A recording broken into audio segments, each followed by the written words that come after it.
Resource for Writers podcast, where each week you get mini craft talks from creative writing teachers and working writers. Head over to resourceforwriters.com, where you can join writing groups, classes, book clubs, and many other events. We hope you like this episode.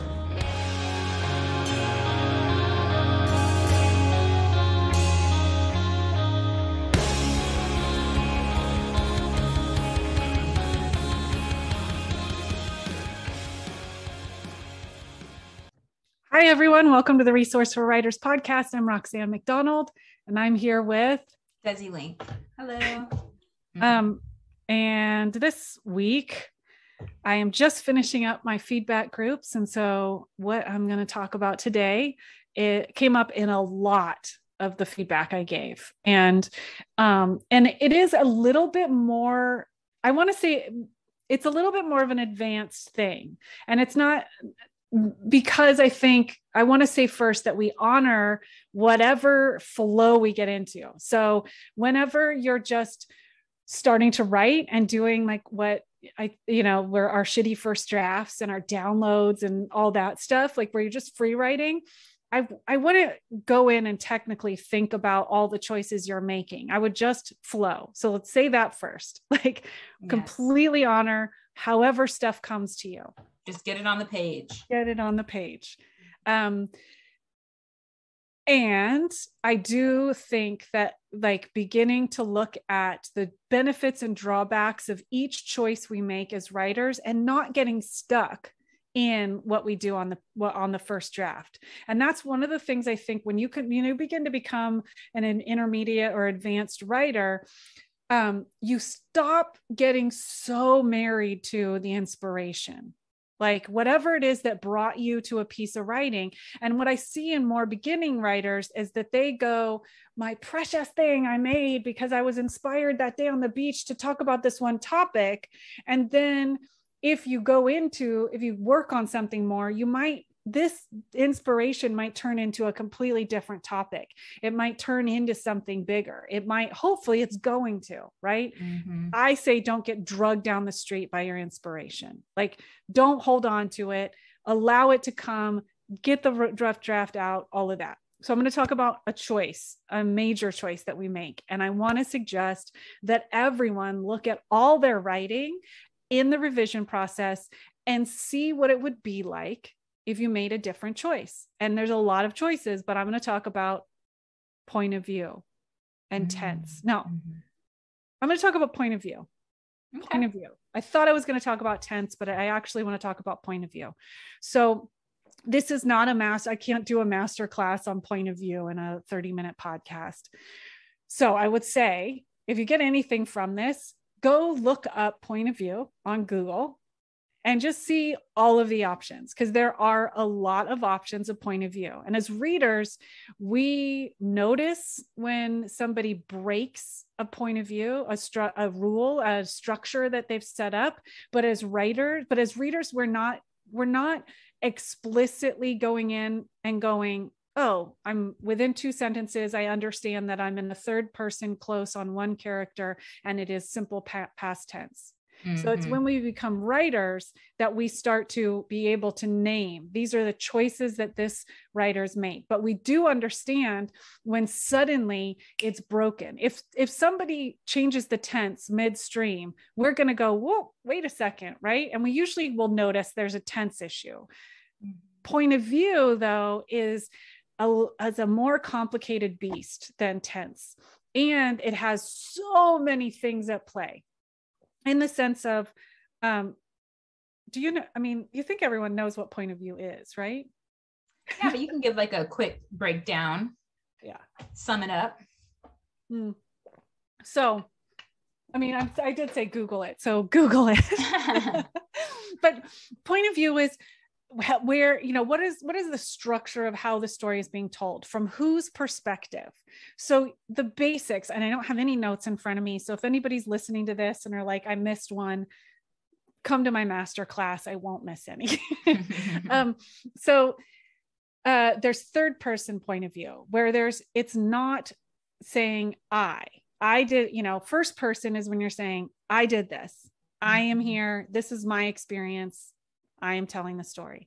Third person is that that it's outside of the characters and that it's following characters. And then, so third person, first person, singular, I, first person, plural, we, and then there's second person, you. And then there's nuance within all of those, right? So then there's the different you, there's the universal you, there's the you directly to the reader, and then a you that is a specific person, and we figure out that second person, who that second person is through the narrative. And that third person is like the omniscient, right, narrator. Kind of. I think people think any third person is omniscient, but third person comes with a whole lot of choices to make about what exactly is your third person. So yes, there's third person omniscient. Omniscient meaning they know everything. They have access to all the information of the entire story and all the characters. A lot of people think that just because it's third person, it's omniscient, but it's actually, we rarely get an omniscient narrator because it is hard to have questions and tension and, a confusion, right? So generally what we have is third person close, and it's following one character. And close meaning we are either bound by what that one character can see, even though we're not in first person, but we are following them and we are engaging. We only are being told what that character can see, even though the narrator is a third person narrator, but even if they could see, they're mostly just or completely staying in this main character, following them around this room. They remember this, right? And that we have access to their thoughts, feelings, and emotions. That's a third person close. But there's two different types, though. There's third person close where it's just their perception, or third person close where their perception and their thoughts, feelings, emotions, and intentions. Sometimes it's a third person close where we do not go into their thoughts, feelings, emotions, and intentions, right? Yes. We're just going, this is what they do. This is what they see. So then there's third person where we have multiple access to multiple. So it's not the third person where there's a third person where we're just seeing the world and all the characters, and we're not close. We don't have access to anybody's thoughts, feelings, emotions, or sensations, right? We just are being told how they are acting. What are they doing? Most of the time it's a third person close and it's on a character. And then we have shifting point of view, that third person close. So we'll have third person where one chapter we have one character, another chapter we have the access to a different character. Yes. One mistake that writers make a lot, is that they will go into a story and then for convenience jump heads. And they go into the head of a character simply because it's convenient to have that information there. And that breaks down reliance on the narrator. It makes me pop right out. Oh, wow. Yeah. I recently read a book where it was like each chapter was dedicated to a different character, and then the narrator was able to get into that character's head. But if it was a different character, we would just like see them moving around, but we didn't know what they were thinking. And I thought I loved that. It was so playful. Yeah. And I mean, I just read a book where it was one character. So one character who was first person, and then we would switch and it would go to the other character and it was third person. And so it was back and forth. She was one character was first person, the other one was third person. And I was like, oh, this is an interesting take, because normally a writer will take on, okay, each one is first person and we're just from their perspective. And then when I was listening to it as an audiobook, and I was like, this was a really smart choice, because the voices were so clearly different. The storytelling was so clearly different, and the stories interwove. They were about, it it differentiated them enough, but it also made it so clear why they were being told at the same time, right? So why we were going back and forth. But it's always for intention and not just convenience. That's the thing when you're writing. Really be conscious of it. And after you've written something for a bit, I say step back and dissect what you've done. Like with my memoir, I spent too much of my master's degree deciding on what my tense structure was, right? So in a memoir, almost inevitably, it's going to be first person. If you try to do third person memoir, you're going to sound pretty pretentious, right? Yeah. Or, some people will do a second person memoir or play around with that, right? But if you're doing third person, don't think that it's simple. It's not. It's very complicated, and understanding what your structure is. So write it down, right? Like I'm doing third person. I'm doing third person close. I have access to their thoughts, emotions, and then I'm going to shift to this other person. Of course, there are narratives that have multiple.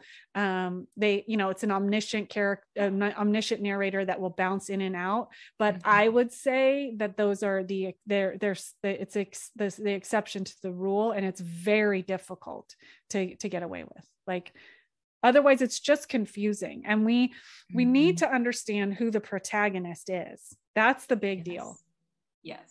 Whose story, whose transformation are we following here? Yes. Who is the main character? That's and a lot of writers I see will have ideas about plot, stuff that happens, and not understand who the main character is. And I think that really understanding who the main character is, and then generally having that third person be close on that character. So, yeah. I also think there's a lot of power in just doing even if you go, I know I'm going to keep it in this point of view, changing it to a different point of view to just explore and to just get out of what you've been doing, play around with a different point of view for the same story. And even so, in my memoir, I spent months writing scenes as if I was my mom. So it would be, I'd written the scene of her and I interacting, and then I would get up every day, go to my scene, read my scene from my perspective, and then I would write it from my mom's perspective so that I could understand what her point of view could have been in that situation. And I did that. I mean, it was super healing for me. And it wasn't that I came out thinking my mom wasn't such a bad person. I came out still going, she was an awful human being. But I in the writing of it, I could get more of a rounded character for her because I had popped out and looked at the situation from a different perspective. And I had to understand everybody does everything they do for a good reason. It's a good reason for them. It doesn't mean it makes sense. It doesn't mean that it pans out well. It doesn't mean it's not despicable. But if we can understand every character and have interest and do our best as writers to understand the good reason that any character would do what they do. Like, I haven't watched The Joker, but every time I hear somebody talk about the Joker and how intense and powerful it was, is because they're taking a villain and then they're showing us why a villain would become a villain. What is their good reason for being awful? I don't even really know what the bad stuff the Joker did, because I'm not into it, but it's just one of those, like, understanding that characters do what they need to do for a reason that is good to them. And I think popping out and going into the point of view of other characters as just an exercise, I think it's more powerful to do that than write a character sketch from the outside. So many writers look up online, they get these like interview questions and all these things so they'll understand their characters. And I'm like, if you never get into their point of view, how are you going to truly have that? Yes. It's important for the writer to really know their characters and their motives. And that's kind of why it's important to just write scenes with them in it, even if you don't keep it. It's all for you. It's all, and it'll make your writing so much stronger because you know them inside and out. Yeah. Well, and it's just like, can I mention something about your writing? Yeah. Okay. So we just exchanged writing. And then there's this whole scene about making smoothies and talking with two characters talking. And then I'm like, I don't think the story starts here, right? But the understanding how two characters would interact in a kitchen on a somewhat normal day is absolutely necessary for us to believe later when a character, whatever, jumps and goes to the moon. Like if you can have us believe how two characters would make a smoothie together, then you're going to have a way better ability to have us believe something that's going to be fantastical, right? Make us believe the small things, understand all the characters as the storyteller, the writer. Because if you don't understand how somebody's just going to interact when they're like asking somebody where's the bathroom at somebody else's house, right? Writing those mundane things over and over and over again and switching points of view, like switch it, do it, don't get precious. Like write a bunch of stuff that you know is going to end up in the garbage so that you understand why you're making the choices you're making and the things you're keeping. Because what happens most of the time is writers are trying to be efficient, and efficient writers are not necessarily very good. Yeah. Like I haven't met an efficient, really terrific writer. I think as people become like way more practiced, like this first book that I'm writing, every writer I know is like the first book takes 20 years. The rest of them take 2 to 7, because you start to understand your process. Right. But the being efficient where people are just like, no, I want to go write my book in 6 weeks or, the whatever that it's so rare. Like you might as well go win the lotto if you can really write the kind of book that most people want to write by being super efficient and never wasting a word when they have written stuff down. Yeah. And you just mentioning that too makes me think of like the purpose of writing isn't always to get it published. Like sometimes it's to learn the characters or to know what it is you're trying to say, so write everything out, change the point of views, see what works and learn, your characters inside and out. Yes. And understand what are the bounds of the world that I have created. Because most of the time when I say, there's a point of view breach here. And then a writer goes, well, what do you mean? It's still third person. And I was like, it's chapter 6 and you just hopped into somebody else's mind. And we have never been there before. And it does not seem like a conscious choice. And then they go, oh crap, because they didn't even realize that they were in third person close, having access to somebody's emotions. They just thought I'm in third person, so I get to do whatever I want. That is not the case at all. Like it's not the case. And also you can't just, and tense is the other thing, which we can talk about tense another time, but tense is not as simple as you would think, like at all. Especially when you're writing about memories and all that. I mean, I guess we have a few more minutes. I could just jump into tense if you. Yeah. I mean, I'll talk because I'm doing a class and it's probably by the time this comes out, there'll be the recordings available. And I still like the class started yesterday and I still haven't decided, like, can I do point of view and tense in one hour session? Like, oh, do I do this? Do I do that? So I'm still deciding what I can do. Okay. Tense. If it's, how would we do this? So there's simple past tense, right? That's just, this happened, that happened. He ate. He walked in, right? Then there is habitual past tense. He would always walk in. He would do this, da, da, da. He sat for days, da, da, da, right? There's present tense. I sit, I stand, I eat, I think, I da, da, right? There's future, right? I will eat. I will, da, da, da, right? Am I missing a tense? I'm sure I'm missing tenses. Whenever you study language, I never thought about tenses until I tried to learn Spanish. Oh yeah, for sure. And then it's like, you realize how difficult it is to conjugate.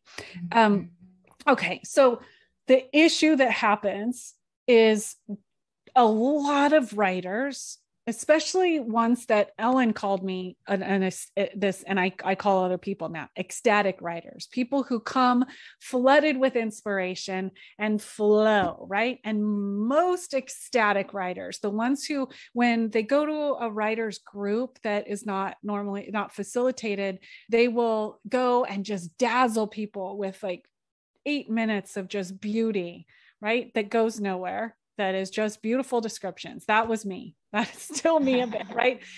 And without good facilitation, ecstatic writers don't ever get better. They just keep dazzling people, but they don't write dazzling books. They don't understand the dynamics of storytelling. And that was me for many, many years. So they tend to write in present tense because it's dramatic, it's theatrical, it's intense, right?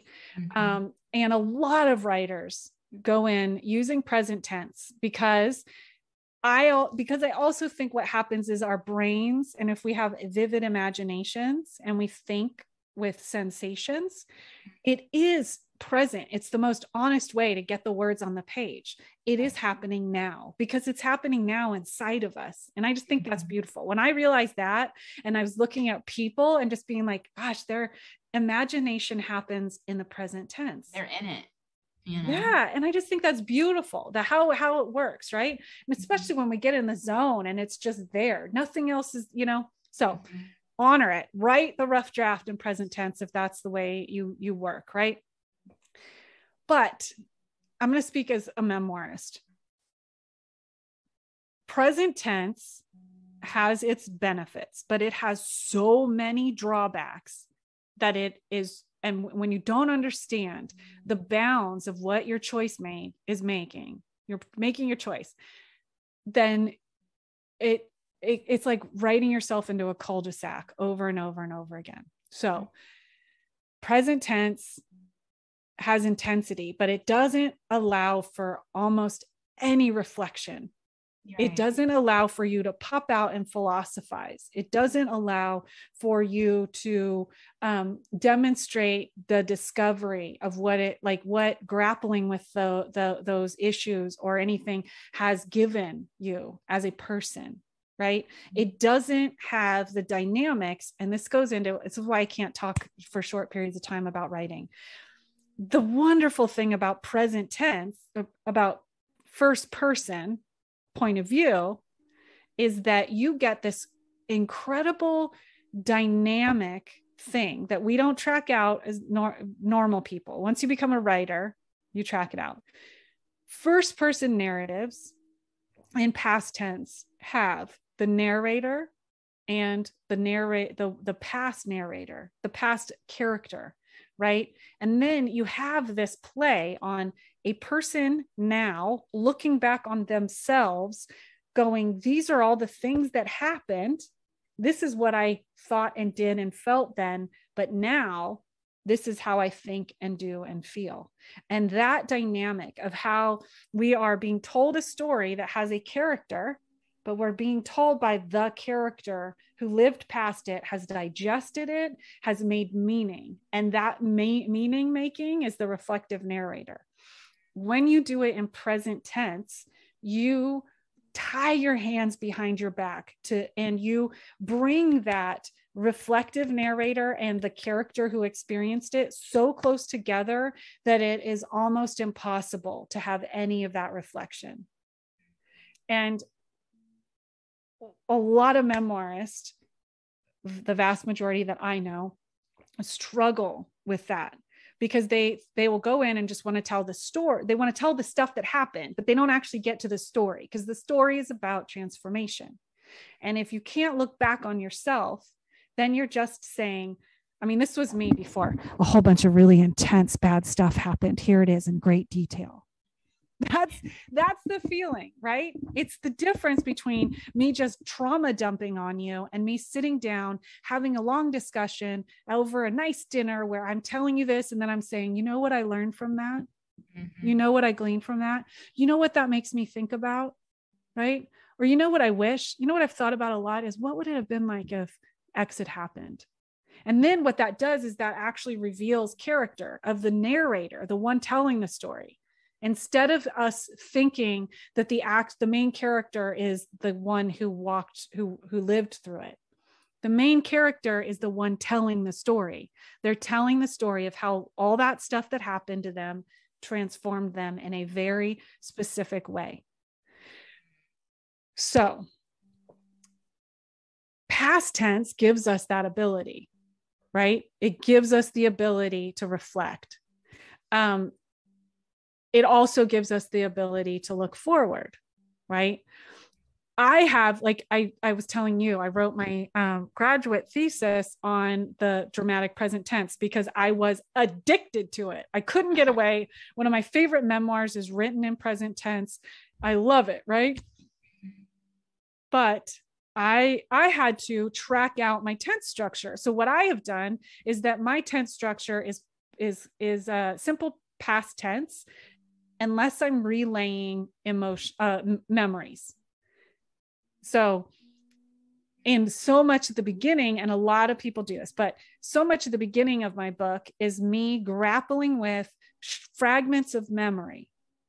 And so what I decided, and the only way, and I hopefully have been told it's become palatable, is that it's a narrator that is able to pop out, say in past tense, these are the things that happened, and then I go and in the memory, and then I go into present tense, because that is the most honest way to say how these memories live. Hopefully when we get what will happen is as I'm moving forward, I get out of present tense because it is no longer fragments of memory. It is memories that have strung together that are clearly a story. I understand what happens once I'm 9 or 10, right? And so understanding where I tracked it out and I wrote it all down. This one, present, past tense, this one present. These are the bounds of how I tell this story, and understanding the structure. But what most people do is they just go, well, people will follow along, and then they don't. And then we wonder why. And the biggest thing, Steve Almond, he's a great teacher, says, complexity is amazing. Confusion is their downfall. Do not confuse the reader. And most of us confuse our readers. And it's the best way to confuse a reader is to not understand your own structure and the bounds of what you've chosen. You were about to say something. It takes them out of the story for sure. But yeah, so I never thought of it like that. So like when you do past tense, you're able to kind of give it more meaning, right? Because you're saying what it meant to the person in the moment, but then also looking back, look what I did with that, look what, I love that. Well, and there's that incredible tool of foreshadowing. It's really hard to foreshadow in present tense. I don't foreshadow when I'm just living my life, right? But foreshadowing can go, I wish I'd made a different decision that day, or I had no idea then what that meant. Do you know? And then you go, what happened? What's coming up, right? But in present tense, you just don't have that. A lot of times what I did all week is that I highlight ing, and that is, it's not a gerund. I used to call it a gerund, and I'm a writer, but grammar is not my strong suit. So, but it's this, I am walking, I am sitting, I am eating, I am talking, he is doing, and it's easy to get into that. And if you just search your document for ing and take them out, it becomes so much more direct, right? If you go, he ate, he walked, right? I don't like people. I don't necessarily, I also think people need to get away from thinking and feeling, deciding. That's a whole other talk, but taking out the INGs. The INGs, yep. And the was that goes along with that. Yes. Yeah. But I think that if anything from this whole talk is to just understand that like writing is about choice making. And if you don't understand the what you're working with, right? We're working with language. So understanding language. And I know somebody will probably write and be like, then why don't you understand all grammar? And I'll just say I am trailer trash, and it is amazing that I speak the way that I do. And so piss off. But I actually am thinking of a certain faculty named Mike Magnuson, who is lovely and wild. And he's a grammar guy, and he understands language like nobody I've ever met. But if you can't be Mike Magnuson, you should at least understand the choices you make as a storyteller about language. Yes. And the best places to start are point of view and tense and exploring them. There are lists all over the internet. If you just look up different points of view, you'll get examples. Or you can go get my class that is on the website about point of view. Yes, free to attend. So. Free. Well, it's probably by the time this comes out, it will be a recording that they can buy. Oh, okay. But in a very accessible price, though. Yes. Good. All right. You had a little spot on my Zoom on your nose the whole time, and I thought you had a little zit on your nose, but it wasn't. Oh, no. It was my dirty screen. You moved, and I could see that it changed. You're like, oh. I'm like, oh, it's not. She doesn't have a little zit on her nose. All right. I think I'm delirious. I think that's it. And you did a good job. Thanks. All right. Desi, what are you doing? What are you plugging? So I'm moderating a book club called Beyond Borders. It's a multicultural book club. I don't want to say for writers because it's for everyone, but you will receive writing prompts. And it's a great group of people, and we're looking to expand always. So yeah, you can find it on the Resource for Writers website. Yeah. And then you can always come to the first Saturday of every month. I do a Grateful AF workshop. It is a writing, mindfulness, and gratitude practice all in 2 hours on the first Saturday of every month. And it's a benefit. So depending on when this episode comes out, it will be continuing to support my brother and his family while they recover from all this horrible stuff that happened to them, and we give a portion of it to organizations that do systemic change and supporting marginalized communities. And then everything else, just check on the Resource for Writers website, because we got lots of stuff going on. Good. All right. That's another episode. That's a wrap, right? Bye. Bye. Yes.